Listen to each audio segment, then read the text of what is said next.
Hello and welcome to the Permaculture Vine podcast, where we talk about permaculture people and projects.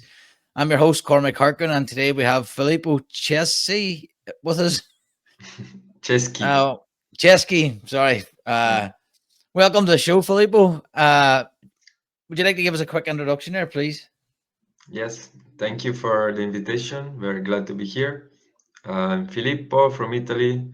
34 years old, and right now I'm working in a farm in the north of Italy that is especially in particular in Salò on the Lake Garda.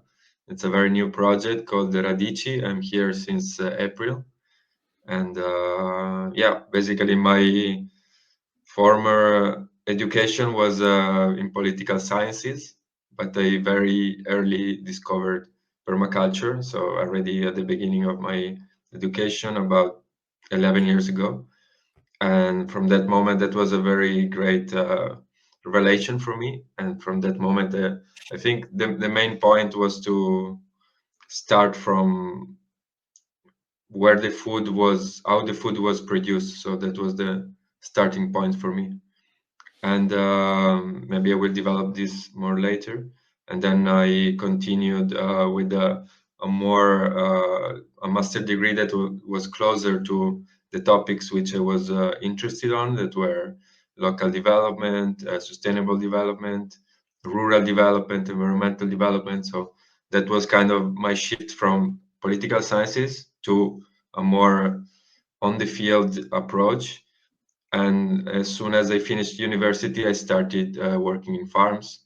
And before woofing, so volunteering in Europe, and especially, yeah. And also, and then I could start working as a normal laborer, and more and more gaining skills and doing courses, different courses on permaculture, water management, syntropic agroforestry. And in 2000, it was 21. I joined Food Forest Abundance, where I met Cormac, and I started studying a bit more, learning a bit more how to design on the computer. And yeah, that was the start of my career as a design. And yeah, but then I also missed farming, so I found this. I accepted this job in a farm. So now I'm more outside. Yeah, that's. I'm looking forward to hearing about that. You picked a nice spot, Lake Garda. Yeah, Very nice. yeah, Um, very nice climate. So let's go back to your. You said there you were studying political science. Is it through your studies that you found permaculture? I remember that it was during my studies for sure. It all started from a book because I remember that I had some problems digesting food, like I wasn't very healthy probably in that time. And there was a book from my father he gave me, was called "The Book is a Medicine." Sorry, "The Food is a Medicine." And from that, I started to be interested in what I was eating, how the food was produced, and I saw how many things were related to the way we were producing food, and how many implications there were relating to the environment, relating to our health, relating to the social relationships, economic relationship, political. So food, of course, is very important, and there are so many consequences on the way we produce food. So I kind of identified the primary sector as an important sector where we could even start changing society. So at the beginning, I was more moved from the will to change somehow the society, and I identified permaculture as a, in a way, revolutionary movement, also political movement, and also a way how we could really change the way we are living in the current society. Yeah, I'm often envious of people who discover permaculture in their early 20s. Mhm. So already by 34, you've done quite a bit. Uh, so it's good that you discovered it. Uh, and then, but you didn't just theorize about it as well. You went out and actually started practicing. Yeah, as soon as I finished my bachelor, I started woofing. I did my first experiences in wine farm and in horticulture farm on the mountains here on the Alps, close to where I'm from. And yeah, then as I said, during I started this new master degree, and in that moment I had the possibility to start growing a little piece of land from the municipality with some friends. So they were the first experimentations. So starting seeding, reproducing, creating your plants from the seed, preparing the soil. And as soon as I finished, even before I finished university, I started working in a new project that was also a permaculture organic farm project. It's also close to in between Padova and Venice, and that was related to, of course, growing food, but also there was a huge focus in that period. It was a big topic. There are a lot of migrants in Italy, and especially in my region, and there wasn't enough space for them. So we thought that we could dedicate some space in the farm to host some of these people and to provide them with education about organic farming. And also at the same time I was also teaching them Italian. So there was many projects at the same time. There was the commercial farm, then we were managing also a little, let's say, more experimental with the ancient varieties garden, vegetable garden. Then we had this internship with the guys from Africa, and then we were also teaching Italian, and we were living also in the same structure. So that was a very nice experience also. Yeah, it's nice that you were able to step in where government failed. As I think here the migrants are being put in a place, and then they're just been left in like big hotels. Yeah, So it's good that you yeah, were able to, that integration needs to happen. Uh, so that's good that you were able to step on there and provide that. Uh, yeah. Most of them already had a lot of experience in agriculture, so it was really a mutual sharing and mutual learning. And I mean, we were also creating friendships, and well, we they were almost the same age as us, so it was a very nice collaboration. Then that project didn't continue due to relational problems in the internal group. That this is an issue that is very common to many permaculture project, eco-village projects. Sometimes the two things go together.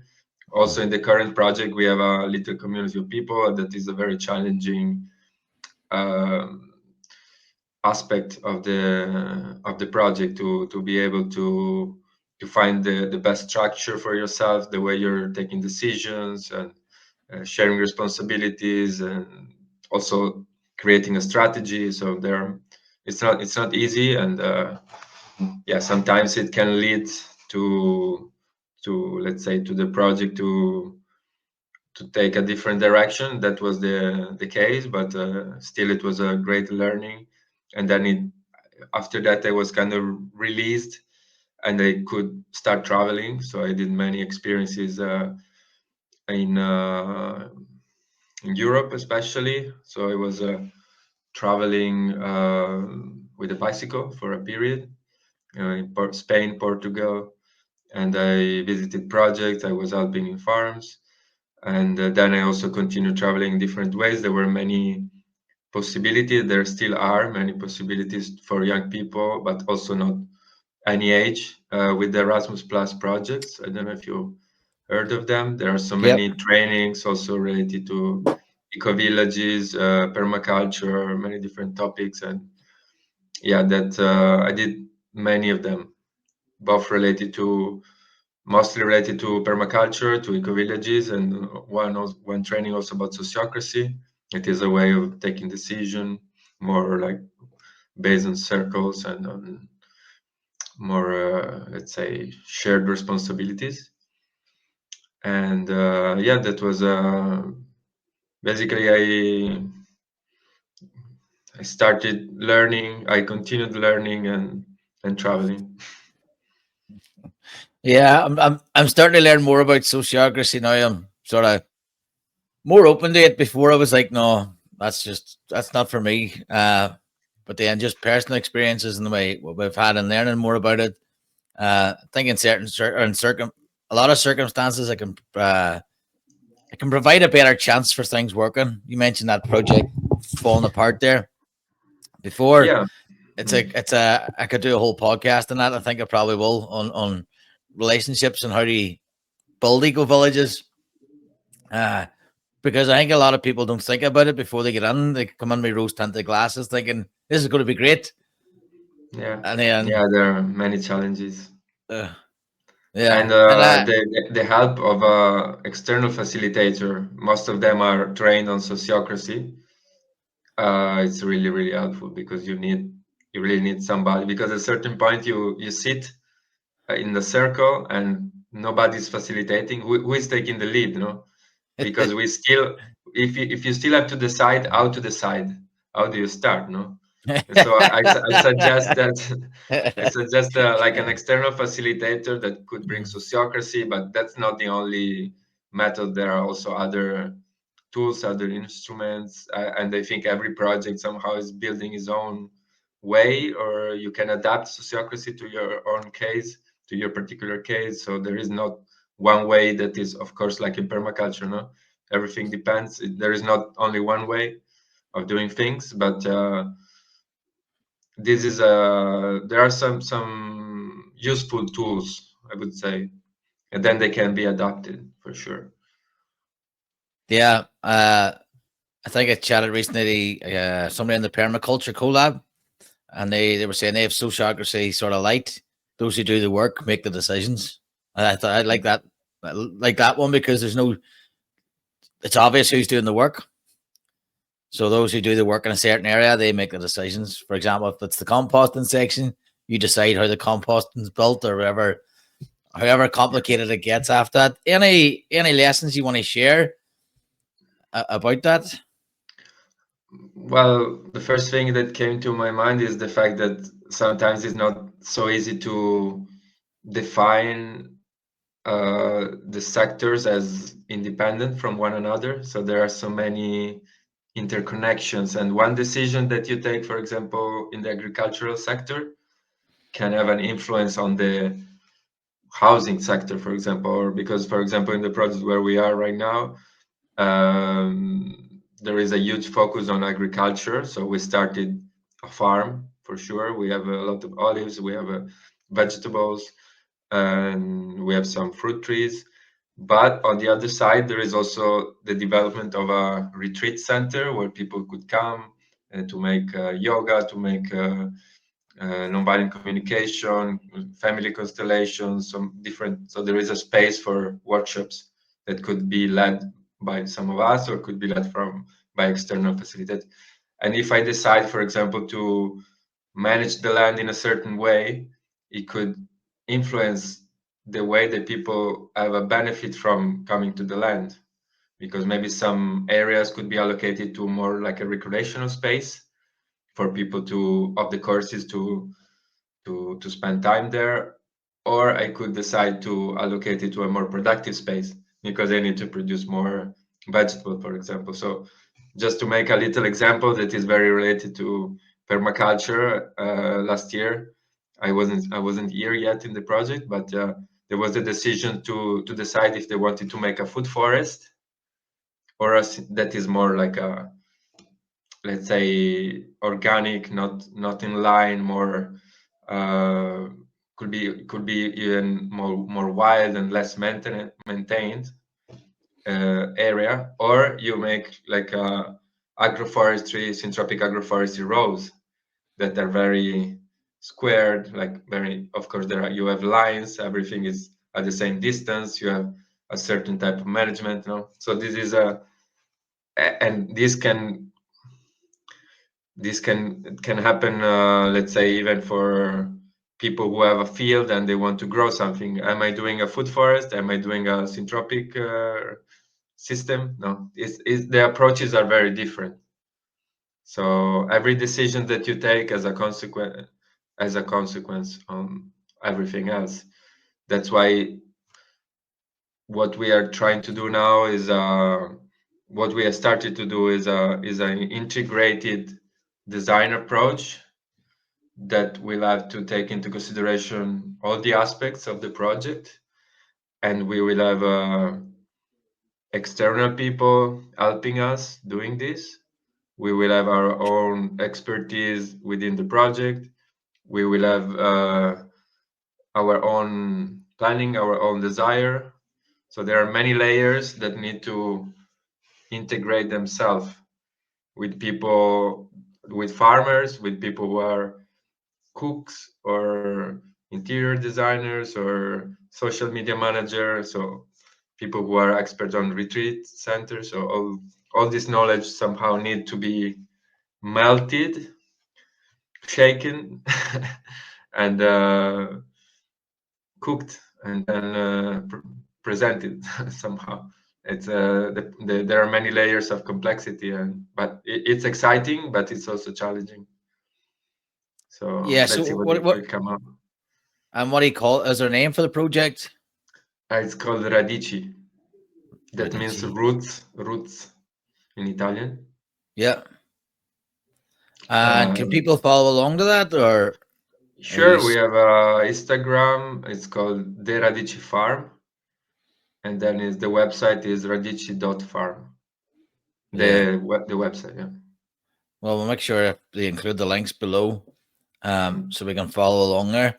Um, so your education, you mentioned you went woofing. Did you do a PDC? Yeah, so I did woofing, then I was it.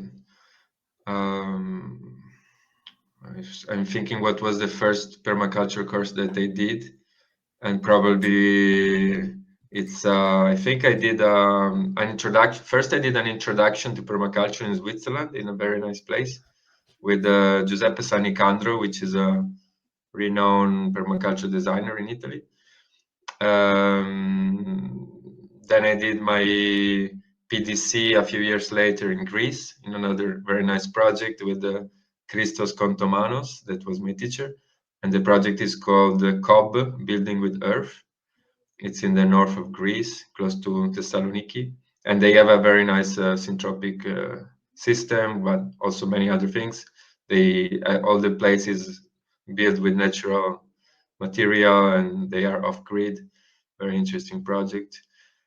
Then there were a few courses about syntropic agroforestry, again with San Nicandro, also with Giuseppe Cardone, who is an Italian, but he now lives in Portugal, and Matteo Mazzola, which is another renowned permaculture designer who is actually close to us on the neighbor lake.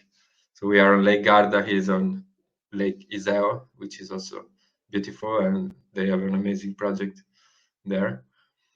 And the longest training that I did was in an eco village called Community on Living Ethics, that is in the central of Italy, and that was both.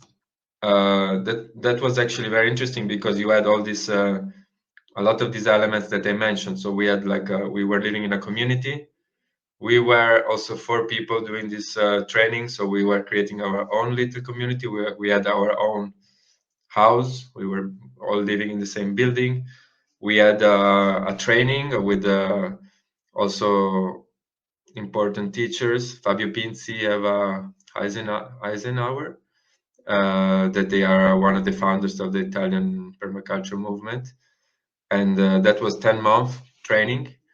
So we had periodical trainings in the weekends when these teachers were coming, and then we had other 2 teachers that were coming in the fields every week to teach us about different things. That was more like a practical workshops, but at the same time we were working there 5 or 6 hours a day for 5 days a week. So for 10 months we were there. We were managing the vegetable garden. We were producing vegetables for the whole community. We were doing veggie boxes, and we were managing the olive orchards. So there was the pruning, the treatments, the management of the understory, the shredding of the branches that were pruned, Also designing water management within these fields that most of the time are very steep, and also the water management is not thought at all, so you may find a lot of erosion. Okay, in the traditional way of farming. Actually, we were also learning that the previous let's say that the traditional farming, we could recall a lot of knowledge and observation that are very similar to permaculture. So the things, let's say, before industrial farming, before the Second World War, there was still a knowledge. There was still attention also on the way you were building the terraces, for example, because you could see that there was the observation was very wise on the way they were managing the water. But there was the point when the tractor came. When the tractor came, the agriculture needed to be more, like the territory needed to be simplified, because you needed to enter with the bigger machines. And so, for example, in some places, they just removed the terraces, and this created a lot of course, erosions, because you just remove the terraces, the water is not held anymore. So it just, so we were also, for example, studying the morphology, creating, we're working with key lines design, we're working with contour farming, so starting to recreate, for example, the terraces. So we were placing all the branches that were pruned from the olive orchard, we were placing them along the contour lines. So in a way, you could start to accumulate some material along the contour lines in order to stop the water. And that was just the beginning of recreating some kind of terraces that, of course, you cannot do anymore. If you have big trees, you cannot come with an excavator, but at least that was the start of trying to retain the water as much as possible, and to start accumulating material in those lines, and to let the water sink down. Because of course in central Italy, in those years when I was there, the extreme heat and drought was it is a big issue. Right now in the north is less. Actually, this year, probably for everyone, it was the opposite, because we had a lot of rain and not enough sun. So, but in general, yeah, here we are more above in the Po Valley, so above the Apennine mountain range in Italy, we are more close to continental climate. While as soon as you cross the Apennines and you go to Tuscany, central Italy, then you can feel a lot more the Mediterranean influence, and it's also less rain, and yeah, and the way, of course, the territory, especially in Tuscany, has been farmed. For me, is just I am horrified every time I go there, because you see this. Everybody's saying how beautiful is Tuscany, but the truth is that they just grow every centimeter, they cultivate every centimeter they can on top of the hills, where at least that should be.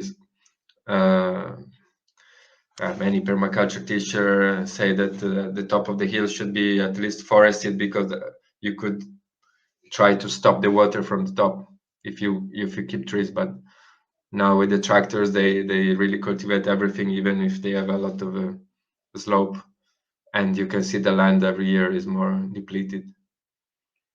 So that is kind of it's very disappointing for me to go there. Yeah, well, hopefully the regenerative farming movement can change that. Yeah, on the other Moving. side, living in a farm, you realize how difficult it is to be to break even at the end of the month or at the end of the year. So it's also, I'm not saying that is yeah, in a way it's understandable. If people cannot arrive to at the end of the month, they really need to exploit as much as possible. So it's the whole system that is also problematic. It's not just the farmer, but it's for sure it's possible to change. Many people are doing it, and many people think that it is important. There are a lot of groups and movements that are being created around regenerative farming. Yeah. So I'm not sure if you're aware, but recently the Dutch farmers have been problems in the Netherlands. The French farmers are out in arms now. The UK farmers are protesting now. They've been hit with inheritance tax. Seems across Europe there's a sort of an attack on farmers. What's it like in Italy? Is there any strikes there? Any There farming were problems? there were similar protests they kind of follow the other protests in Europe. To be honest, I didn't inform myself so well on the reason. As an immigrant, and for the just little things I know, I understood that the European Union wanted to block the use of some herbicide, and that would have created a lot of problems to the farmers, because of course we don't have alternatives to the glyphosate at the moment, because the glyphosate somehow is keeping, or similar products are keeping, the cost of farming lower, and if you eliminate that, the cost would be much higher, and these costs are only on farmers. And that from what I understood, but I could be saying something wrong, that was the case. So it was more like a conventional farming protest from what I understood, while there are different kinds of protests in different ways, and probably not very seen on the regenerative farming movement. Recently, there was quite a huge case, let's say, with agricultural. It's the association with which I did this training in central Italy, that is called the AFAL, Organic and Regenerative Agriculture. It is an association, and they had some explanation of what regenerative agriculture is on their website. And they found on the website of a very famous, one of the biggest multinational corporations of farming, that they created a page about regenerative farming, copying exactly the same things that they were writing on their website. So they become very worried about this, because there was kind of that this big corporation was trying uh, to own these points, no, uh, yeah, to falsely claiming that they were regenerating the soil Yeah, it's somehow. greenwashing. It's called, I think. Yeah. Pretending you're green. I think this is one of the big problems with trying to get farmers to go regenerative is governments again. I don't like them, and they come in with these things. Just stop all herbicides, and farmers you just pick up the pieces. And it's like, no, you have to put Yeah. proper solutions in place. And it's very easy just to say, well, I'm green, stop the herbicides. But you know yourself, in permaculture design, you have to design whole systems approach. You can't just take one thing and just say, right, just yank that out. And it takes, I think they tried it in Sri Lanka, where they just stopped all fertilizers and everybody starved. And it was like, you can't just turn the switch off overnight. So there has to be a transition. And then you have to rebuild the soil. So you have to bring soil experts in to rebuild that soil up, because the whole method of farming, when you take the chemicals away, it completely changes. So I don't like the way, so I empathize with the farmers, but as well, I don't like the way the governments do this, because it's like you have to persuade people. You can't do it with a big stick.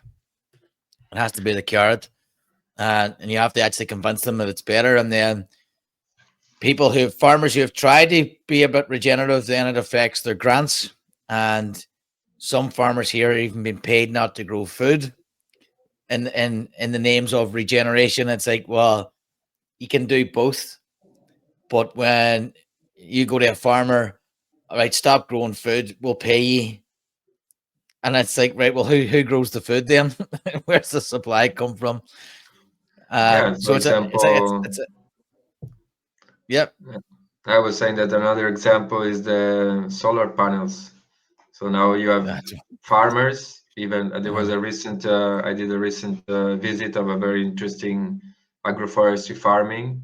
Let's say bigger scale that is here in my region, and they were approached by these people who want to put solar panels, and they are offering really advantage conditions. It's like 3,000 euros per hectare per year, and that is much more, is the double of what you could earn by farming, and you have to work also, and you have all the work. No, so he was saying that now he's doing this very interesting, it's called polycyclic forest, where he's growing timber trees, but with different there are many different kinds of trees at the same, very close to each other, and they have different time for growing, for being cut.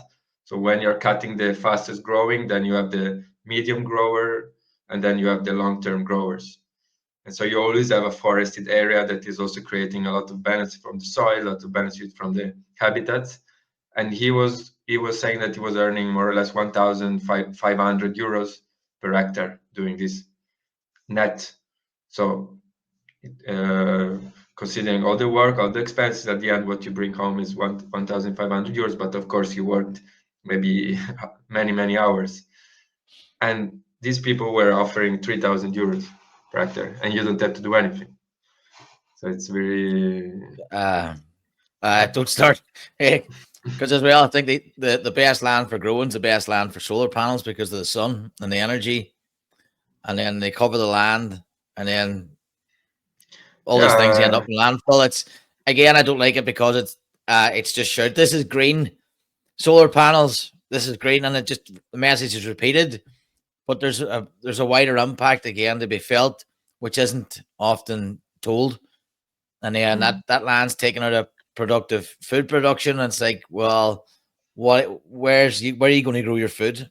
And to me, it should be decentralized, and it should be solar panels on people's houses rather than big fields, because then it's decentralized. You're not relying on this yeah, one big centralized pot of solar mm. panels. Yeah. Of Um, course, even that is being uh, regulated, no, because you cannot just put your own solar panels and produce your own energy. You always have to be linked to the grid, and you cannot take directly your energy. You have to put it into the grid, then you take it back. So it's always somehow there must be always somebody who is checking what you're doing. That's and, the main. and and the main thing, it's always profiting from what you're doing, Yeah, because all these government solutions and everything green, someone has to profit. There has to be a business in the middle that takes your money, and it's either profit or tax, and that really frustrates me. In the government green movements, is if there's a choice of the better choice or a medium choice where it's more profitable, they'll always go for a profitable one that they can sell, yeah, and it's quite yeah. frustrating. Sorry, we Yeah, get off track there. you can see that my Uh, political sciences background uh, is uh, always present. No, that is one of mm. my motors for sure. So that's very important for me also to. I probably that was my first motivation for starting also what I'm doing right now. So there is always a political side of it somehow because. Yeah, it's related to permaculture for me. I think from since the beginning was a way to get closer to a kind of freedom that, of course, is very difficult to reach. But yeah, my aim has always been to be more free to self-determine my own life and to uh, yeah, I would say mostly that.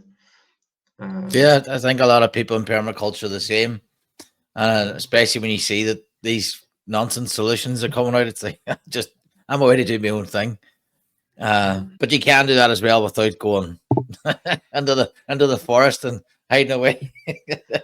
Yeah, and So that that's that all about. also is another, uh, let's say, how do you call it?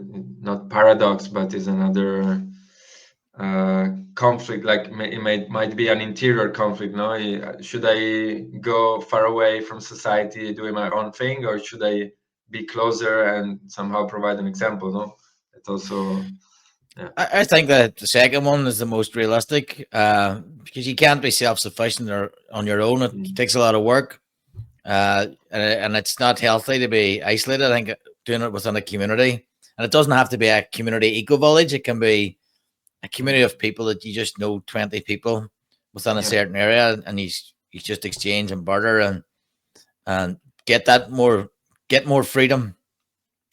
Yeah, no, it's interesting. It's sort of similar thoughts, different parts of the world.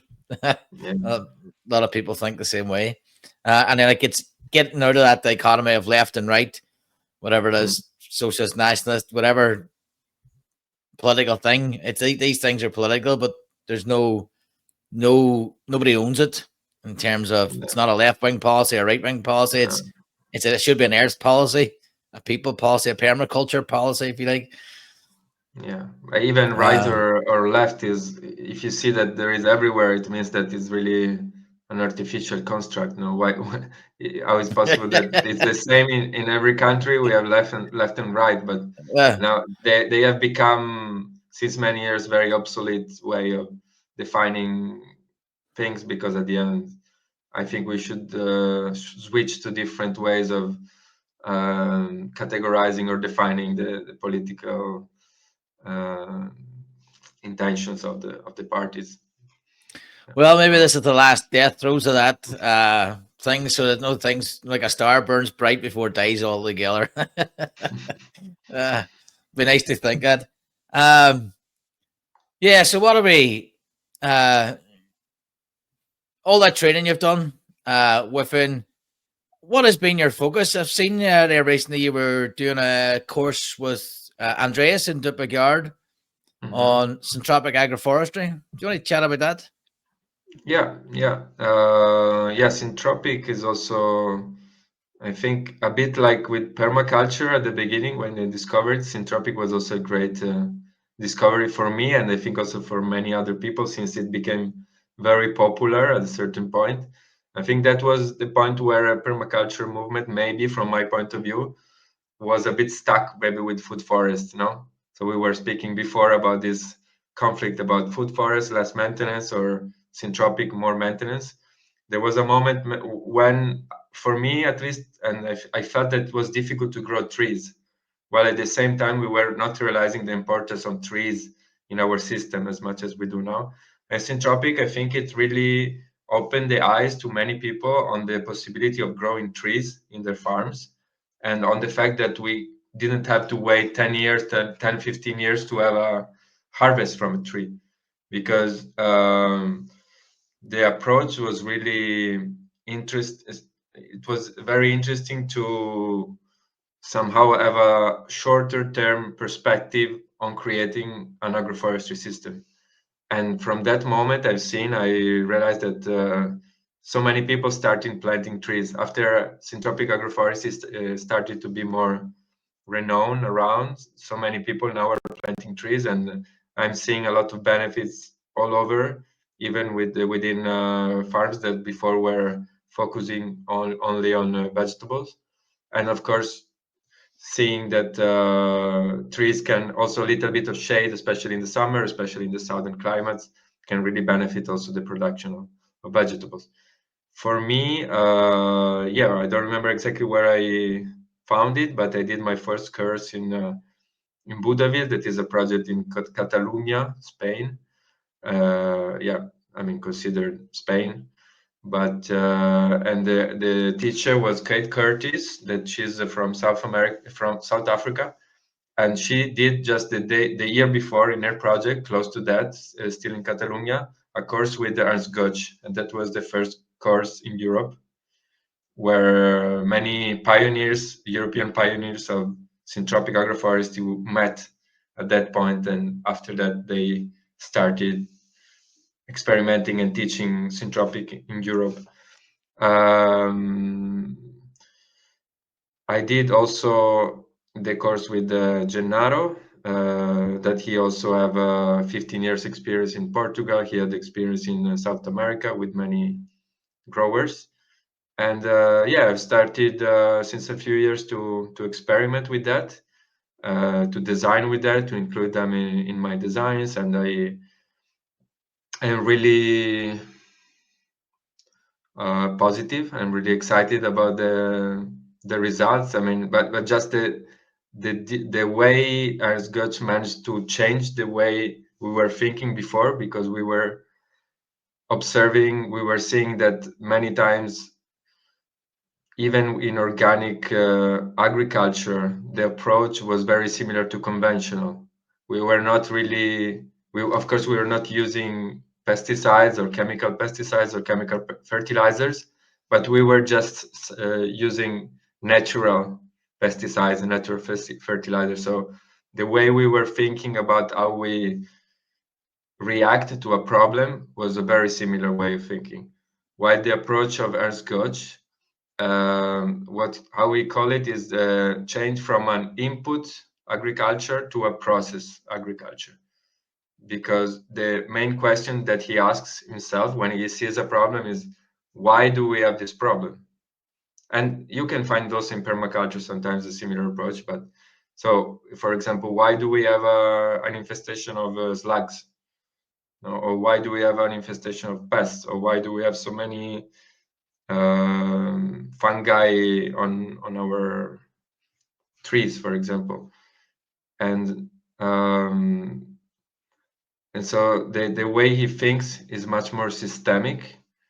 So he doesn't intervene immediately with let's say a product in order to. So it's very similar also from conventional medicine to, let's say, more holistic medicine. The conventional medicine is just curing the symptoms, while the holistic medicine or even syntropic agriculture is really trying to cure the whole system. It's more like a systemic approach. So trying to understand why, for example, if we put so much manure at the beginning, we might have an infestation of aphids, because the trees in the first year, they absorb too much sugar that they are not able to transform into proteins, and the aphids just eat the sugar. So there is a big the aphids are very attracted to the plants, and that's basically giving food to them. So we really have to think, while Syntropic is working a lot with succession. So we need to improve the soil. We cannot just come to a desert, put manure, put a tree. We need to understand how natural succession works. So we have to understand what is nature doing in that case, in that particular area, in that particular climate, and we can try to imitate it, and we can manage to make it faster, because what as Götsch is always saying also is that the human being has a central role in nature, in making the natural processes faster, more efficient, and more effective. So by imitating the natural succession, we can really have a role in speeding up the process from a, let's say, poorer environment to a richer environment. So this was developed in warm climates, wasn't it? Are you in a temperate are you in a temperate climate? Yes. So how have you made that transition and taken that knowledge and applied it to a temperate climate? Yeah, this has been made by pioneers that have been working with Götsch. Giuseppe Cardone is one of them. Gennaro Cardone, Giuseppe Sanicandro, that I know mostly in Italy. They've been living in with him, working with him, and they had to invent it somehow. So they had to come here to observe the condition, to apply the same principles, and of course to change many things in order for syntropic agriculture to be applied here. Ernst Götsch also, he came to Europe many times. he is from Switzerland, so of course he has roots here, and he is also doing the work of let's say readapting, because of course here everything is lower. We have different type of trees. We have different way of, like, the precipitation have a different pattern, so there are many differences. And it's very new. So most of the syntropic projects in Europe are experimental. The biggest farm where a very dear friend of mine is working right now, the biggest syntropic farm in Europe is in Germany, close to Berlin, and was designed by Ernst Götsch. And now it's consisted in many hectares, where since 4 or 5 years they are experimenting different ways of planting trees without irrigation. So that is the main focus. And of course, after 4 or 5 years, they are already seeing many results, many interesting things. They are adapting year after year the way they are designing it. And but again, I repeat, it's a new thing. So there is a lot of experimentation behind it, even though there are a lot of very good results already. So That's what I was going to ask you. Yeah. I was going to ask you what's the results so far. Well, I have started to apply it on a little scale, but since I moved right now, so personally I don't have so many years of experience, but I'm part of a network of people who is sharing their own experiences. And yeah, the longest one that I know is in Gennaro Cardone's property in Portugal, that he is sharing a lot of yeah, where he could just, you could see just from like his neighbor land that is desert, and this place that is like a lush forest, and then he's sharing a lot of different farms that he's following, where you could of course the management is really important. The design is very important. The management is even more important. But in my little, I have observed how plants can really benefit from the management of what we call the support species. So when you have so already in 2 years when I started to apply syntropic agriculture, many principles are also similar to permaculture. So you always have to keep the soil covered. You are using a lot of plants, a lot of density. You're using a lot of organic matter, organic material. So in 2 years, in a very dry climate, very slopey land, I could see a really huge change in the fertility of the soil. And the plants that you plant there, I've seen a lot of benefit from the fact that you have support species that you can prune and just drop the material. So in a way, also that was not so new, because we already had the chop and drop from permaculture that was more part of a food forest approach. What Ernst Götsch did was just to put it in a line to explain better what natural succession was, and so it made it easier for many people to start planting trees, in my opinion. Even though the theory of syntropic agroforestry is still, I mean, it needs some studies, not something that you it might seem a bit complicated for some people to understand, but after it requires a bit of studying for sure to understand the different processes. And but still, when you understand the principles, then it's good to see what others have done. But at the end, like in everything, I think it's easier for every farmer to find what's the best in his soil, in his land. So sometimes we get worried about, oh, I don't know what the others is doing, I don't know what should they do. But at the end, the solution for me is always observation. So to observe what's happening in your context, what plants are growing naturally, and that is really the key to work with nature. No, that is the base of all these approaches. So I live on a tenth of an acre, and that's including the house. So very small. I have a front garden. I would say it's a food forest, but Could I practice syntropic agroforestry in a small space, or would that be more forest gardening?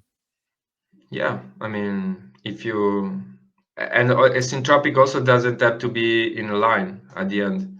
There are examples of, for example, in Spain, but in other projects with there are videos also about La Loma Viva in Spain that was designed by Felipe Pasini, where you can see designs in like islands that at the end, what we can call guilds are not very different. Just there is a bit more focus on, there is more density and there is a little bigger study on the successions. So you always want to include plants of different successions and on different layers. So that is kind of an addition to a design, that the so-called four-dimensional designs that sometimes was not always present in the, let's say, permaculture design. But if you go seeing Jeff Lawton's designs, it wasn't exactly the same, but he was always using pioneer species in many of his projects. For example, in Jordan, regreening the desert, he was doing the same approach. He was putting a lot of pioneer species in that case where leucaena, especially this or different kind of acacia that were able to survive in those conditions. And after some years where this plant had producing a lot of biomass and put their roots down in the soil and started to break the minerals, started to bring the nutrients higher in the higher strata of the soil, then the conditions for growing more demanding species like fruit trees or vegetable plants were created. So yeah, in a way, even syntropic, it's the result of many years of experimentation all around the world uh, from people interested in natural agriculture and agroecology.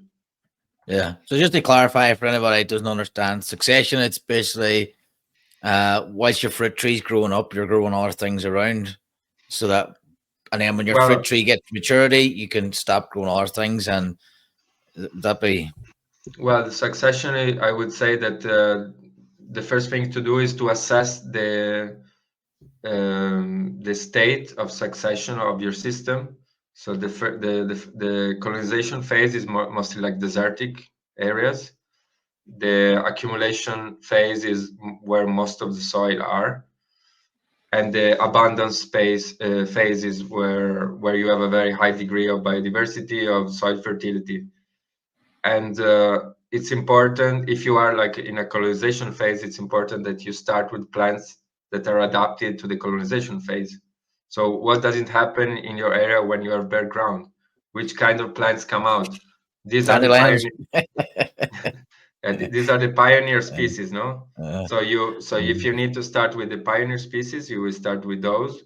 And then after some years, when the soil is ready to accept the accumulation species, then you will, but the plants can be planted all at the same time, because the pioneer species are growing faster, and then they will keep be cut in order to create biomass. It's not so easy, of course, to explain it right now, but Yes, no, it's a good start. So where could I? Last time I looked a few years ago about this, there was a lot of resources in Portuguese, but not so much in English. Is there any resources now that are available in English to learn about? yeah. If you didn't have, that means if you didn't have time to go to a course somewhere, basically one about online resources Well, there is a or book. books. A book is called Syntropic Agriculture, according to Ernst Götsch, that has been recently published in English, and that is still focused more on tropical climate, but you can understand a lot of the processes anyway. And in English, to be honest, I remember there was more like a collection of resources, but not nothing really official. Somehow there's a Facebook group called Temperate Syntropic Agriculture, Um, but I think we are still in temperate climates, and so that means also with the English material we are still, let's say, in the colonization phase. So the material the material is being in the phase of being created. There are some nice I have some nice graphics that I can pass it to you.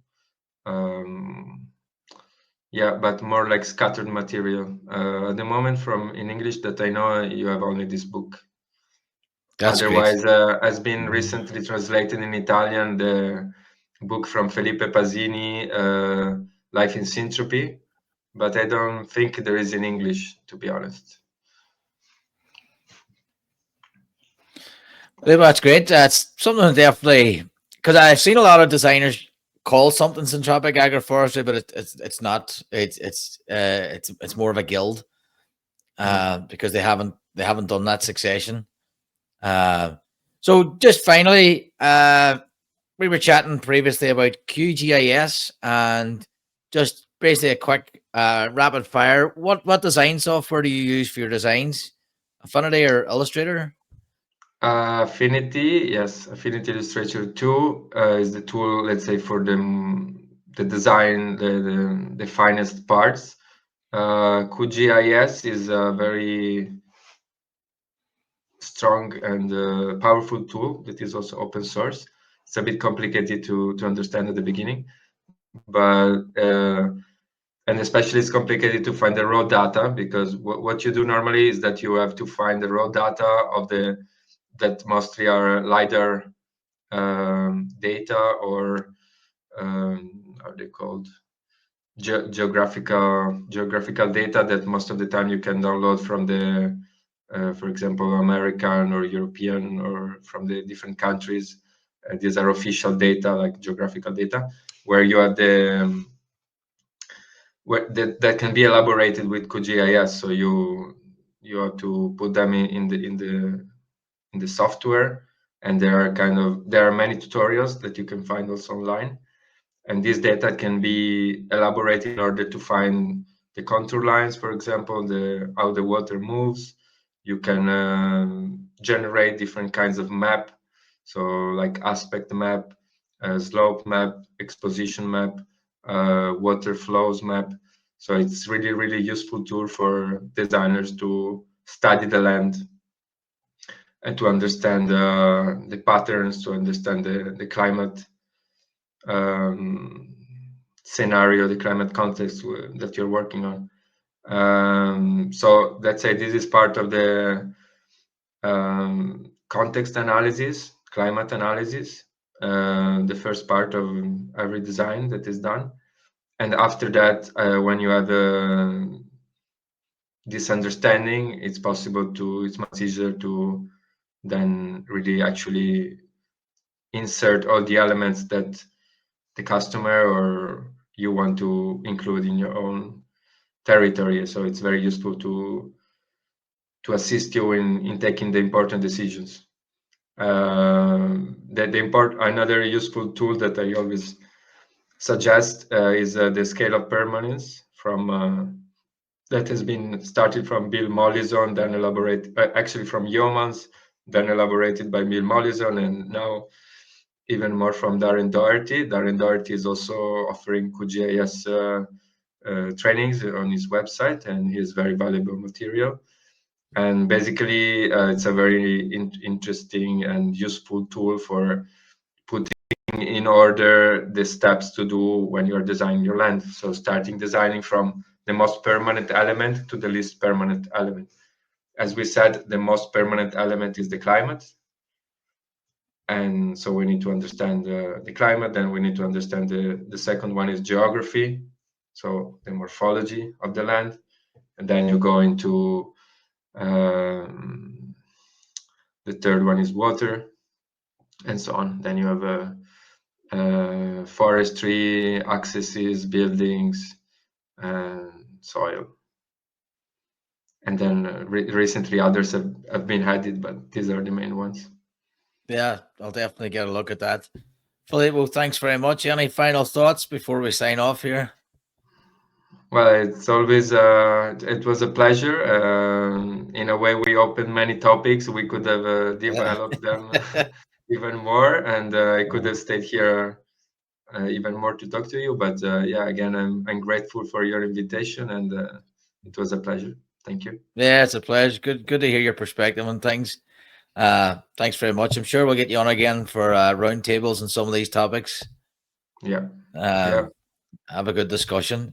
Guys, that's been Filippo Ceschi on the Permaculture Vine podcast, and we'll see you all next week. Thanks.